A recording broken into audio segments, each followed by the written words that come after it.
Captain Miller మొత్తానికి Telugu states లో కొద్దిగా లేట్ గానే రిలీజ్ చేశారు. యాక్చువల్ గా నేను రిలీజ్ అయిందని కూడా మర్చిపోయాను. కొద్దిగా ఇంటికి దూరంగా ఉండడం వలన అయితే మాత్రం నేనైతే ఏకంగా రిపబ్లిక్ డేనే రిలీజ్ అని చెప్పి ఈ రెండు ఫిల్మ్స్ ఐలాండ్ అండ్ ఈ ఫిల్మ్ కి ఫిక్స్ అయిపోయాను. ఇంటి దగ్గర ఐలాండ్ వచ్చింది కాబట్టి మార్నింగ్ అది ఈవినింగ్ ఈ ఫిల్మ్ చూద్దాం అనుకున్నప్పటికీ ఐలాండ్ షో క్యాన్సిల్ అయింది. సో మళ్ళీ దీనికే డైరెక్ట్ గా దూరమైన సరే వెళ్ళాను. సో ఓవరాల్ గా థియేటర్స్ లో మాత్రం మిస్ కాకూడదు అనే వెయిటింగ్ అయితే పెట్టుకున్నాను. ఆ పోస్టర్స్ కానీ ట్రైలర్స్ చూసినప్పుడు నేను ఊహించిన స్టోరీ అండ్ కాన్సెప్ట్ అనేది కంప్లీట్ గా డిఫరెంట్. పోనీ ట్రైలర్ చూసిన తర్వాత కొద్దిగా క్లారిటీ వచ్చింది. ఇక ఫిల్మ్ చూసిన తర్వాత క్లారిటీగా ఎలా ఉందో క్లియర్ గా ఇప్పుడు ఈ వీడియోలోనే మాట్లాడుకుందాం. టైమ్ లైన్ అంతా కూడా పీరియాడిక్ గా బ్రిటిష్ టైమ్ లైన్ చుట్టూ తిరుగుతూ ఉంటుంది అనమాట. ధనుష్ ఎంట్రన్స్ చాలా స్పెషల్ గా డిజైన్ చేశారు. స్టార్టింగ్ నుండి నాకైతే మంచి ఇంట్రెస్టింగ్ ఫ్యాక్టర్ అనేది ఆయన ఎంట్రన్స్ నుండి కనిపించింది. ఫస్ట్ యాక్ట్ అయితే మాత్రం పీక్స్ అని చెప్పాలి ఫిల్మ్ లోని. అంటే సినిమా అంతా కూడా స్టోరీ టెల్లింగ్ ఒక చాప్టర్ వైజ్ గా చెప్తారు. కానీ ఎప్పుడైతే ఆ ఫస్ట్ యాక్ట్ లోని ఆ మెయిన్ ఎలిమెంట్ కనిపిస్తుందో నాకైతే మాత్రం అక్కడ నుండి వేరే లెవెల్ కు వెళ్ళబోతుందనే రేంజ్ ఎక్స్పెక్టేషన్స్ పెరిగిపోయాయి. అంటే కంప్లీట్ గా క్యారెక్టర్ జర్నీ, క్యారెక్టర్ స్టడీ మీద ఎక్కువ ఫోకస్ చేస్తారేమో అని చెప్పి ఆ వైబ్ క్రియేట్ చేసింది. ఆ సీన్ లో ఎమోషన్ కూడా అంత స్ట్రాంగ్ గా కనిపించింది. టేకింగ్ గానీ సినిమాటోగ్రఫీ గానీ ఆ షాట్ అయితే ఇంకా మర్చిపోలేను. ఆ రేంజ్ లో కనిపించింది బిగ్ స్క్రీన్ మీద. 3 యాక్ట్స్ నుండి స్క్రీన్ ప్లేన్ పక్కన పెట్టేస్తే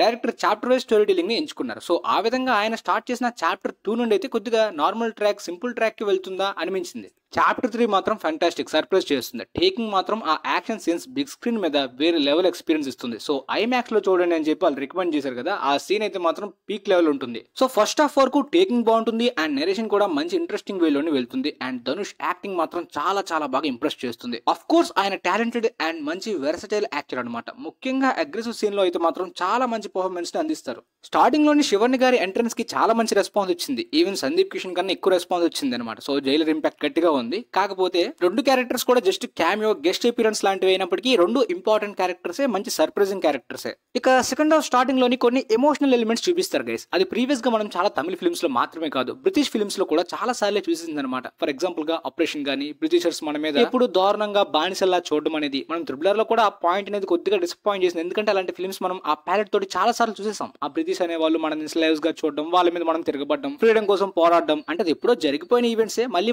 ఎందుకు చూపిస్తారు అనుకున్నప్పటికీ ఈ ఫిల్మ్ లో ఓన్లీ ఆ బ్రిటిషర్స్ మాత్రమే ప్రాబ్లం కాదు, ఆ విలేజ్ పడుతున్న ప్రాబ్లం ఇంకొకటి. సో ఆ మెయిన్ పాయింట్ చెప్పేస్తే చాలా చాలా సింపుల్ పాయింటే, కానీ డైరెక్టర్ స్టోరీ టెల్లింగ్ ని, నేరేషన్ ని చాలా మంచిగా ఎంచుకున్నాడు. క్యారెక్టర్ ని గానీ, టేకింగ్ ని గానీ. బట్ ఫస్ట్ యాక్ట్ పాయింట్ కి ఇంటర్వ్యూ వరకు చూసిన దానికి కొద్దిగా మిస్లీడ్ అవుతుందా, డ్రాగ్ అవుతుందా అనే ఫీల్ కనిపిస్తుంది. ఆ పాయింట్ ఏం చెప్పబోతున్నారు ఇలాంటివి అనమాట. బట్ మాసెస్ కి ఎంటర్టైన్ చేసేలాంటి మాస్ మూమెంట్స్, ఎలివేషన్స్ లాంటి ఎలిమెంట్స్ కూడా ఫిల్మ్ లోని చాలా చోట్ల పెట్టారు అనమాట. సో ఈ యాక్షన్, టేకింగ్ పరంగా, నెరేషన్ పరంగా డైరెక్టర్ ఎడ్యూట్ చేయగలిగాడు. అండ్ బ్యాక్గ్రౌండ్ స్కోర్ కూడా చాలా చోట్ల బాగుంటుంది. సౌండ్ మిక్సింగ్ బాగా కుదిరింది. ఆ సెట్ పీసెస్ గానీ, సినిమాటోగ్రఫీ గానీ, టెక్నికల్ ఆస్పెక్ట్స్ గానీ, కాస్ట్యూమ్ డిజైనింగ్ గానీ, థియేటర్కల్ ఎక్స్పీరియన్స్ చాలా చాలా బాగుంటుంది. ఇక పర్ఫార్మెన్స్ లో అయితే మాత్రం ధనుష్ గారిని ఎవ్వరు కూడా మ్యాచ్ చేయలేరు. ఇక ప్రియాంక మోహన్ కి అయితే కొద్దిగా సూట్ కాని క్యారెక్టర్ ఇచ్చినట్టు అనిపించింది. స్టార్టింగ్ లో స్కోప్ లేనట్టు ఉంటుంది, తర్వాత స్కోప్ ఉన్నట్టు కూడా ఉంటుంది, తర్వాత క్యారెక్టర్ కి ఇంపార్టెన్స్ కూడా ఉంది. కాకపోతే అస్సలు సూట్ కాలేదు కాస్టింగ్. అంటే లైక్ క్లైమాక్స్ లో ఒక క్రూషియల్ సీన్ ఉంటుంది అనమాట. అక్కడ ఆమె అస్సలు సూట్ కానట్టు, ఆ క్యారెక్టర్ కి తగ్గ పొటెన్షియల్ పర్ఫార్మెన్స్ ని డెలివర్ చేయలేకపోయినట్టు, హ్యాండిల్ చేయలేనట్టు అనిపించింది. సో ధనుష్ గారి తర్వాత సందీప్ కిషన్ అండ్ శివర్ణ గారి పాత్రలో కొద్దిగా ఇంప్రెస్ చేస్తారనమాట. కొద్దిగా క్యామియోగా ఉన్నప్పటికీ విలన్స్ క్యారెక్టర్స్ లో కొంతమంది ఉంటారు బాగా ఓవర్ యాక్షన్ చేసినట్టు, బాగా ఓవర్ గా చేసినట్టు. ఆ సీన్స్ కొద్దిగా క్రింజీ అయిపోయింది ఆ యాక్టింగ్ అనేది.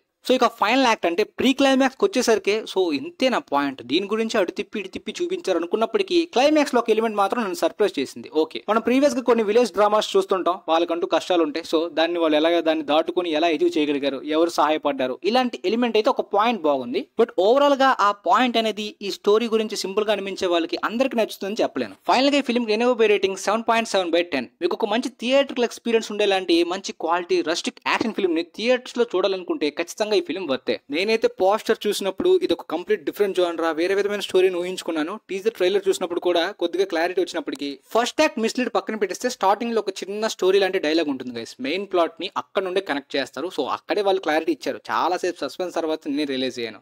సో ఓవరాల్ గా క్యాప్టెన్ మిల్లర్ యొక్క రివ్యూ మీకు క్లారిటీగా అర్థమైందని అనుకుంటున్నాను. సో ఐలాండ్ అయితే ప్రస్తుతానికి ఇవాళ రిలీజ్ కావట్లేదని చెప్పి న్యూస్ ఉంది. సో కంప్లీట్ గా మిస్ అయిన మరి రిలీజ్ అయిన తర్వాత చూసి రివ్యూ ఇస్తాను. వీలైతే ఈ వీడియో మీ ఫ్రెండ్స్ కి కూడా షేర్ చేయండి. And thanks for watching.